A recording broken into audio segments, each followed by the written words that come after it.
বাংলা ধারাবাহিক জগতের বর্তমানে একটি জনপ্রিয় ধারাবাহিক হচ্ছে প্রফেসর বিদ্যা ব্যানার্জি, যেখানে প্রধান চরিত্রে অভিনয় করছেন জনপ্রিয় অভিনেত্রী স্বস্তিকা ঘোষ।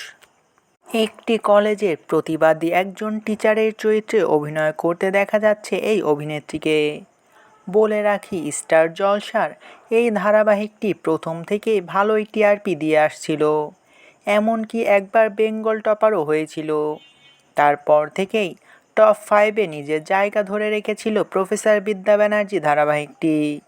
যদিও বর্তমানে টিআরপিতে একটু পিছিয়ে পড়েছে স্টার জলসার এই ধারাবাহিকটি, তবু এখনও সেরা 10-এ নিজের জায়গা শক্তপোক্ত করে ধরে রেখেছে। আর এবার শোনা যাচ্ছে এই ধারাবাহিকেই এন্ট্রি নিতে চলেছে আরও একজন জনপ্রিয় অভিনেত্রী।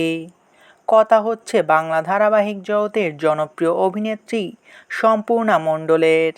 বিভিন্ন ধারাবাহিকে প্রধান ভূমিকায় এবং পার্শ্ব চরিত্রে অভিনয় করেছেন এই অভিনেত্রী। খুদে চরিত্রে ধারাবাহিকে এন্ট্রি নিয়েছিলেন অভিনেত্রী সম্পূর্ণা মণ্ডল।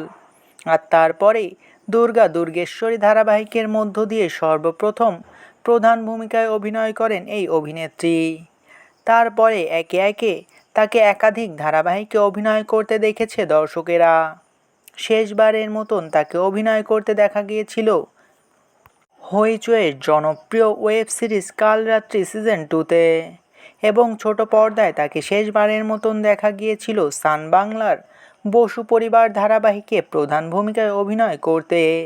শোনা যাচ্ছে প্রফেসর বিদ্যা ব্যানার্জি ধারাবাহিকে নাকি একটি গুরুত্বপূর্ণ চরিত্রে এন্ট্রি নিতে চলেছেন অভিনেত্রী সম্পূর্ণা মণ্ডল। যদিও এখনও পর্যন্ত জানা যায়নি চরিত্রটি পজিটিভ নাকি নেগেটিভ হতে চলেছে। আর এই খবর পাওয়ার পর থেকেই সম্পূর্ণা মণ্ডলের ফ্যানেরা খুব খুশি হয়েছে তাদের প্রধান অভিনেত্রীকে আবারও পর্দায় ফেরার খবর শুনে। এই বিষয় নিয়ে আপনার কি মতামত, তা অবশ্যই কমেন্ট করে জানাতে পারেন।